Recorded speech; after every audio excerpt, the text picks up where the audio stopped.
caso de penal, mas vai como sugestão. É uma questão que cabe à coordenação. E aí eu te presidente Ibanez, concluiu sua manifestação? Acho que está claro, acho que a coordenação está recebendo aqui as manifestações e as reflexões e ponderações feitas pelos conselheiros e depois, conforme, mais uma vez quero reiterar isso, recolho de forma unânime do Conselho Federal Pleno o cumprimento das nossas regras. Isso pressupõe-se como preliminar deste debate que nós estamos aqui travando. Senhor presidente, eu desejava um esclarecimento.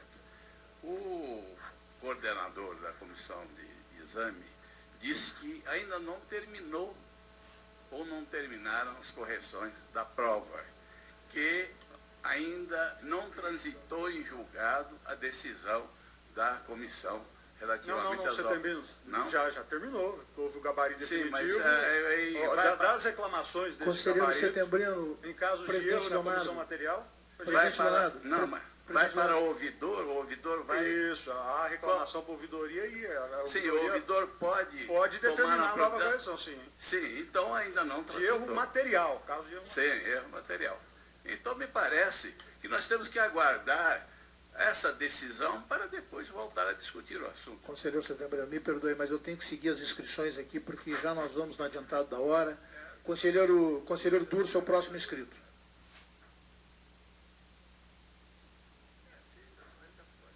Presidente, meu caro, eu vou fazer uma análise sobre esse episódio todo da seguinte maneira. Quem são os personagens que estão envolvidos nesse episódio? A Comissão de Exame de Ordem, a Fundação Getúlio Vargas, o Conselho Pleno, os candidatos. Nós não podemos esquecer dos candidatos, os professores que estão opinando, e aqui representado pelo ex-conselheiro César Bittencourt. E eu queria dizer que esses personagens todos, na minha ótica, de que lado estão? Todos do mesmo lado. Eu não vi uma palavra, seja de quem for, contra o exame de ordem. Os nossos adversários do exame de ordem estão lá fora, estão do outro lado. Eu vejo aqui um amplo debate sobre questões que emergem desse último exame de ordem, e aqui eu quero dar uma palavra, penso falar em nome de muitos, se não da totalidade, ao nosso presidente da comissão, ao meu querido amigo conselheiro Leonardo Avelido, ex-presidente de seccional. Nós estamos com você, nós estamos com a comissão, nós estamos com a OAB, nós estamos juntos para te apoiar na sua decisão. Esse debate todo para ver se o plenário poderia ou não examinar mérito da questão, me parece já superado pelo provimento e pela situação cristalizada. A comissão é soberana na sua decisão e nós devemos apoiar esta última instância. O plenário, evidentemente, que pode rever a posição do provimento. Mas não me parece que é o caso aqui. Me parece aqui o caso de dar força a uma decisão que reforça o exame de ordem, que é o que todo mundo está buscando, inclusive os candidatos e os professores. O que deriva daí é uma divergência sobre a correta correção, a redundância aí, sobre uma questão. Se o tema já foi definido e decidido definitivamente, como foi colocado, agora há pouco eu ouvi do próprio nosso irmão Leonardo que a ouvidoria está reexaminando alguns recursos. Está havendo erro material na correção. Em havendo erro material na correção, fica a critério da comissão, que é soberana para isso, junto com o presidente e seus pares, examinar essa questão e depois comunicar à diretoria e, quem sabe, aí podemos ter uma saída. para a defesa do exame de ordem. Eu vou respeitar a decisão da comissão, eu vou respeitar a posição da diretoria, eu vou respeitar o plenário. Mas eu preciso respeitar também os candidatos. E aqui eu quero aderir ao Medina, que fez um requerimento com a decano que é, com a sua serenidade, colocando as coisas nos devidos lugares, no sentido de contribuir, não de antagonizar.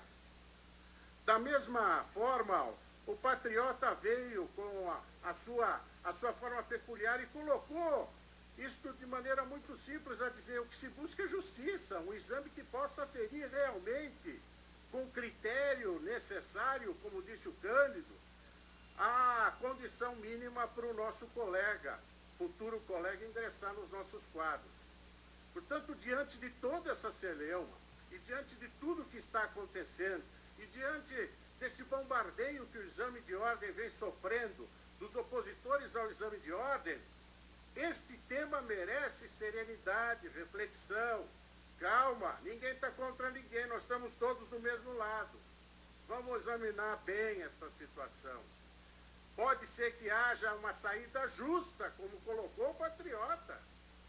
Se, de repente, a ouvidoria entender que na revisão aí de tantos e tantos recursos se reitera um erro nesta correção e o gabarito talvez contemplasse uma outra possibilidade, não sei, quem sabe a comissão decide ajustar isso.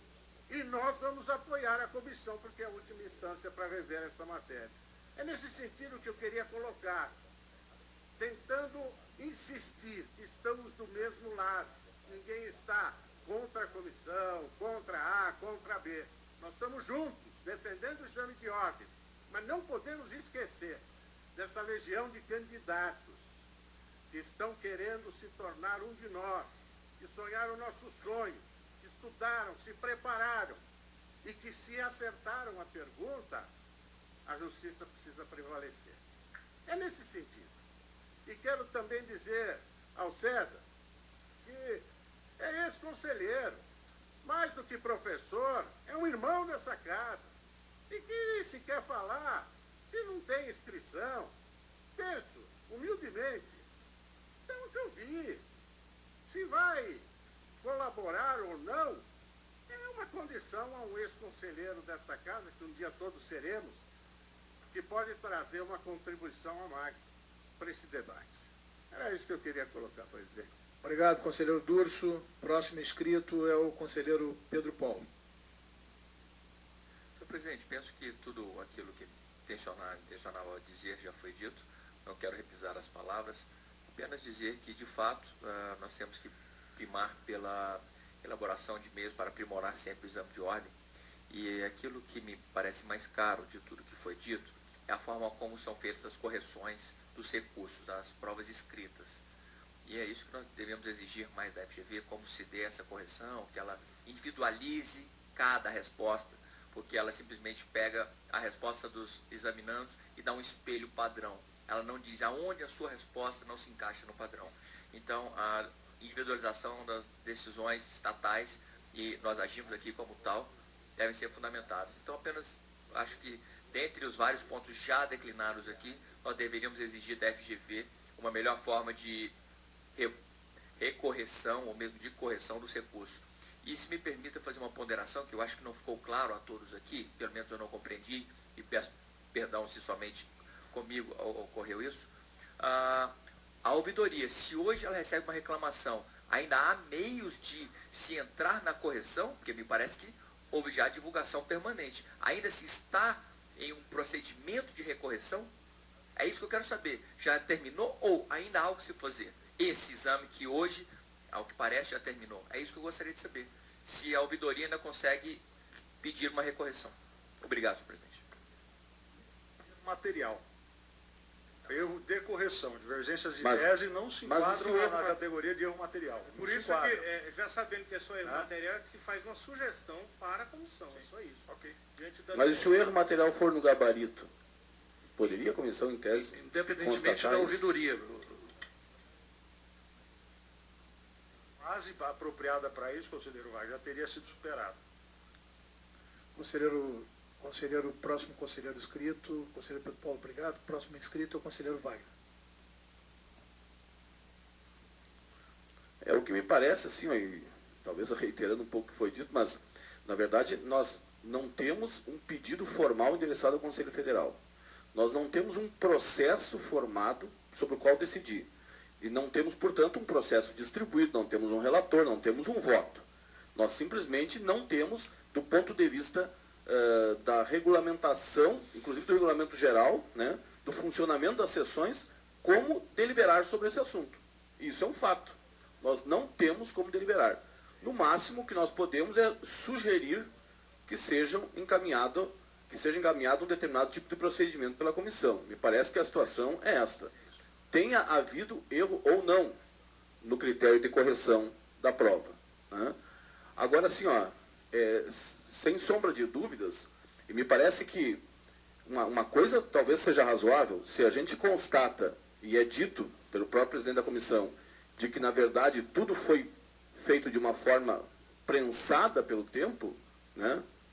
Talvez daí esteja, digamos assim, uma boa parte da explicação do problema que a gente está enfrentando. Se temos como resolver isso, se teria como ter alguma reavaliação da questão por parte da comissão, me parece que caberia à comissão dizer se poderia ou não. Não há, inclusive, previsão legal disso, né, no regulamento. Não existe essa previsão legal para que isso ocorra. O que me preocupa, na linha do que já foi dito por outros, é no sentido de que a gente não repita essa situação nos próximos exames, né? Que a gente tenha alternativas de organização. Hoje, conversando sobre essa questão de exiguidade de tempo, o tempo, por exemplo, que os professores tiveram para avaliar 320 questões, esse tempo tem que ser razoável, a remuneração desses professores tem que ser razoável e compatível com esse trabalho. Nós não podemos, de forma alguma, permitir que as coisas sejam feitas de uma forma que, no final, as imperfeições sejam atribuídas à falta de tempo. Se vai ser necessário a gente passar a fazer 2 exames por ano, muito bem, vamos avaliar essa questão. Se é necessário aumentar a remuneração dos professores, vamos ter que avaliar. Se é necessário nós darmos mais tempo para fazer essas avaliações e essas correções, 2 coisas que eu acho que são necessárias e que seria imprescindível é, na verdade, se haver uma regra prevendo expressamente prazo para recurso quanto ao gabarito e para recurso de pedido de anulação de questão. Eu acho que é importante que existam essas previsões, que existam prazo para interposição de recurso, definição de legitimidade e definição de quem é a instância que vai decidir isso em grau definitivo. E que não vai ser esse conselho, evidentemente, vai ser a instância que já está estabelecida para decisões em grau de recurso, né? Mas essas coisas têm que ser aprimoradas, melhoradas, para a gente conseguir ter uma solução razoável dessa questão. Obrigado, conselheiro Wagner. Próximo inscrito, conselheiro Leonardo Dacioli. Só uma Vamos pergunta, manter a ordem de inscrição. só uma pergunta, presidente. Eu queria que o conselheiro explicasse exatamente o que ele quis dizer quando a ouvidoria estava separando o joio do trigo. Na prática, o que Vossa Excelência quis dizer? Muito obrigado. Tem muita reclamação, eu acho que a prova está mal corrigida, e não há fundamento jurídico. Muito xingamento, muita reiteração de questões anteriores, e não são todos os casos onde você aponta no recurso, que é essa reclamação ouvidoria, aonde que estaria a ausência de correção. Que basicamente é falar, o espelho do gabarito falou tal coisa, eu escrevi isso na minha peça e não fui pontuado. Então, acho que 40% das provas, 35% a 40% das provas vistas pela ouvidoria são encaminhadas para a FGV, para a nova correção. O restante não. E a ouvidoria que não é do OAB, viu? A ouvidoria do exame de ordem. Conselheiro Leonardo Dacioli. Presidente, caros colegas, ouvi atentamente todas as manifestações que me antecederam. Em parte, a falação de alguns dos colegas aqui contemplou algumas de minhas dúvidas e questionamentos e inquietações. Eu acho que existem 2 conclusões aqui, 2 ideias, das quais não se há divergência alguma. A primeira é que o nosso exame de ordem precisa ser aprimorado. Eu sou, e não é de hoje, e não é decorrente desse problema com a prova de penal e com a prova de administrativa e outras, que já sou um crítico na forma como o exame tem sido ministrado. E também não é dessa gestão, desde que se decidiu por fazer um exame em larga escala nacional e o exame unificado. Entendo, professor Medina, concordo com a sua conclusão de que o exame deve ser de suficiência e não de proficiência. Acho que a OAB não pode estar fechada a discussões acerca do aprimoramento das regras com relação ao exame de ordem, inclusive propostas que há muitos soa como absurdas, mas que no decorrer da discussão pode passar a ser ideias aceitas. Existem várias discussões, inclusive no sentido de um exame para o exame seguinte ser aproveitada uma das fases. Não tenho ideia formada a respeito disso, mas acho que a discussão deve ser feita democraticamente, de forma abalizada, com todos os subsídios que nós conselheiros teríamos tempo e teríamos condições de avaliar. Essa é a primeira conclusão. A segunda conclusão é que, e eu acho que é algo que todos comungam, é que o mérito desse exame e das questões dessa prova não pode ser discutida no âmbito desse conselho. Primeiro porque muitos dos colegas, e quando eu ouço do professor Valmir Ponte, que ele não teria condições técnicas de discutir, um dos maiores juristas do Brasil, quem somos nós, não criminalistas, para discutir uma questão como esta? Eu acho que a discussão do mérito por esse conselho passa por uma ideia que tenta se fazer com a revisão por esse conselho, que se nós, fala-se em isonomia, impessoalidade e justiça. Bom, se nós aqui estivéssemos a analisar o mérito das questões que se fala, estaríamos quebrando justamente esses três princípios. Justamente esses três princípios.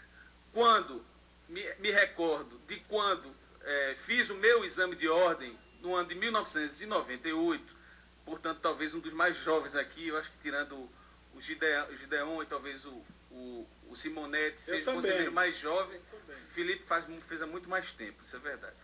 Mas tirando esses dois, seja o conselheiro mais novo. Mas eu me lembro que à época, se as correções e os recursos, quando as próprias seccionais organizavam os certames, eram corrigidos por profissionais locais, muitas vezes que tinham uma ligação, vamos dizer assim, política, uma ligação pessoal com os mandatários daquela gestão que fazia da OAB naquela ocasião. E me lembro que os recursos corrigidos da forma como eram corrigidos careciam sim de impessoalidade, ainda que não fosse identificado cada candidato por sua prova. E por quê? Porque pleitos dessa natureza, questionando a justeza, a legalidade e até mesmo o mérito das correções, chegavam em blocos para esses revisores. E, obviamente, tais revisores eram influenciados pela proximidade física daquele corretor com quem pleiteava. Ora, nós aqui nesse Conselho Pleno estamos fazendo exatamente o mesmo. Professor César Bittencourt, quero dizer que conheço o senhor pelas referências jurisprudenciais da segunda Câmara e das demais câmaras que o senhor trabalhou como conselheiro, pelas referências doutrinárias que já tive acesso e pelas referências pessoais de todos que lhe conheciam, lhe colocando num grau de seriedade e proficiência jurídica, talvez ímpar aqui nesse Conselho. No entanto, não acho que pelo fato do senhor, com todo o respeito que o tenho, por ter sido ex-conselheiro federal, tenha aqui a condição de defender um pleito mais do que qualquer outro advogado que aqui venha no Conselho Federal. E lembro que questões de interesse de vários advogados já se discutiu aqui, e nem por isso nós permitimos subverter o regimento para que pessoas representativas ou que tivessem uma atuação perante o Conselho, à revelia do regimento, se manifestassem e defendessem o ponto de vista através de uma sustentação oral. No entanto, diante de tudo que foi dito, gostaria de me manifestar no sentido de que essa sessão do Conselho, esse Conselho Pleno reunido para discutir tal matéria, não tem competência para discutir mérito de correção. Não tem competência e estaremos subvertendo as regras, subvertendo o princípio da isonomia, da equidade e da justiça, se assim fizéssemos. Concordo que deve ser fortalecida a comissão. Concordo que deve ser fortalecida a comissão, doutor Leonardo Avelino, que tem feito um trabalho exemplar. E a comissão, por se entender soberanamente, dentro do devido processo legal, dentro das regras que o provimento prevê, por recorrigir, essa deve ser uma decisão da comissão. E não sob pressão, e não sobre coação de quem quer que seja. E, por fim, se falou muito em equilíbrio, se falou muito em sensatez, mas eu tive um dado que eu queria trazer para esse plenário, é que as redes sociais hoje estão amplamente divulgando a nossa reunião aqui. E nós, conselheiros, estamos sendo taxados e achincalhados por esses mesmos candidatos, como vagabundos, como pessoas que discutem futilidades, como pessoas que não têm compromisso com a classe da advocacia. E eu acho que nós não podemos admitir chantagem dessa natureza. É só isso que eu gostaria de pontuar. E novamente, doutor Leonardo Avelino, me solidarizar com o trabalho que Vossa Excelência tem feito à frente da comissão. Obrigado, conselheiro Leonardo Scioli. Próximo inscrito, conselheiro federal Renato Figueira.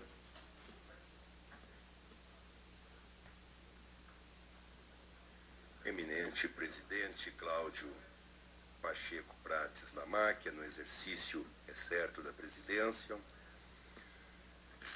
quero dizer que, como gaúcho, sinto-me feliz ao ver que ontem Vossa Excelência engalanava a UAB do Rio Grande do Sul e a Advocacia Gaúcha como seu presidente por 2 gestões.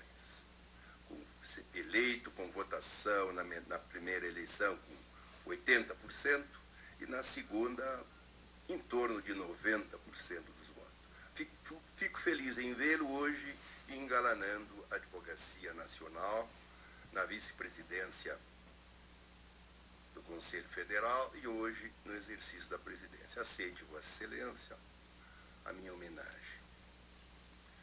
Eminente presidente Avelino, Leonardo Avelino, presidente da Comissão de Exame de Ordem, os demais integrantes da mesa, senhores conselheiros, conselheiras, peço permissão para saudar meu amigo, eminente advogado penalista César Bittencourt, que, na sua condição de ex-presidente, engalanou este Conselho Federal quando aqui integrou a bancada do Rio Grande do Sul. Senhor presidente, de um certo modo a minha manifestação a essa altura, diante das belíssimas considerações aqui feitas, primeiro pelo conselheiro Medina, que é sempre o conselheiro de todos nós. Eu quero cumprimentá-lo, quer pela manifestação oral, quer pela manifestação escrita que fez-lo, a qual eu tive a honra de aderir. Quero cumprimentar também o eminente conselheiro Cândido, que sempre traz as suas luzes, a seriedade, da honradez, da sua exuberante cultura e sua altivez cívica. E peço permissão, a despeito que quando Vossa Excelência fala por todos nós, dispensa qualquer auxílio, mas eu quero aderir à vossa manifestação no sentido integral, especialmente quando propôs a este Conselho Federal e à presidência para que fosse aberta uma oportunidade aqui para que o eminente advogado César Bittencourt pudesse fazer a sua manifestação. Quero cumprimentar o presidente Lamáquia 2 vezes. Primeiro, quando, adotando o regimento interno do Conselho Federal, realmente não existia espaço para que o eminente ex-conselheiro Bittencourt pudesse fazer uso da palavra. Vossa Excelência, a meu modo de entender, seguiu rigorosamente o regimento interno, com o que eu quero cumprimentá-lo. Mas também ainda quero cumprimentá-lo pelo sentido democrático, liberal, como encaminhou a proposição do conselheiro Cândido, quando propôs à mesa que se ele abrisse uma oportunidade para que o ex-conselheiro Bittencourt pudesse fazer uso. Alguns eminentes colegas de conselho rebateram a ideia, entendendo que, primeiro, o momento estava um tanto adiantado ou fora do momento. Segundo, aqui foi dito que o regimento interno não permite. Ora, eu entendo diversamente. Entendo que no momento em que um conselheiro, como o caso o conselheiro Cândido, levantou uma matéria, esta matéria não se pode entendê-la como serôdia, como intempestiva, como fora do momento. Ela é sempre oportuna, é sempre atempado no momento em que é levantado por um conselheiro. E eu estou aderindo à sua proposição. No segundo ponto, a questão de que o regimento não permita, se é verdade que não permite, e eu concordo com isto, agora, o plenário é superior ao próprio seu regimento interno, tanto é que este plenário pode, no momento em que quiser, alterar o seu regimento. Logo, se o plenário acolher a proposta do conselheiro Cândido, no sentido que se oportunize ao ex-conselheiro Bittencourt ter a sua palavra aqui, afinal, disse o Cândido, aqui é a sua casa, aqui é a casa da advocacia brasileira. Eu gostaria, então, de abonar a posição, conselheiro Cândido, nesse sentido. Quanto às demais colocações, senhor presidente, eu podia trazer de um pensamento aí a respeito de questão sobre o próprio mérito de matéria penal. Mas como a mesa já decidiu, e este plenário, o que eu percebo, entende que essa matéria não se deva discutir o mérito, eu também não vou discutir o mérito, porque eu não quero incorrer numa quebra com o regimento, com as decisões que eu percebo deste Conselho. Quero segui-la como tenho feito até hoje. Mas eu penso que, no mínimo, as colocações feitas pelos eminentes conselheiros que me antecederam aqui na tribuna, estão todas as colocações muito bem formuladas e eu quero aderi-las a todas elas. É a manifestação que faço, senhor presidente. Obrigado, conselheiro Renato Figueira. Próximo inscrito é o conselheiro Evânio. Senhor presidente, colegas, serei breve. Muito já foi dito aqui, não vamos repetir. Eu apenas gostaria de pontuar uma sugestão aqui para o nosso presidente Leonardo Avelino. Notadamente com relação à questão de penal. Eu li e reli a questão. Obviamente não vamos discutir nem examinar a questão. Mas aquela questão, além de pessimamente elaborada, demonstra um ranço de quem elaborou, que é o ranço da pegadinha, é o ranço de fazer a pergunta como uma espécie de armadilha para que o candidato não consiga nunca atingir o seu objetivo. E a colocação que eu faço, presidente Leonardo, é qual é o propósito do exame de ordem? É o propósito de ficar usando esse tipo de pegadinha tão comum, parece-me, hoje em dia, nos concursos para a magistratura, para o Ministério Público, ou é um propósito mais sério de aferição de domínio de um conteúdo mínimo para o ingresso na advocacia? Quando da discussão da unificação nacional do exame de ordem, na gestão do presidente César Brito, eu tive a honra de compor uma comissão lá junto ao SESC do NB, e lembro que todos os membros dessa comissão, de vários estados da federação, insistiam, quase que cotidianamente, em que o exame de ordem não pode enveredar por este caminho de cursos desculpe, de concursos que fazem os cursos preparatórios encherem as burras de dinheiro.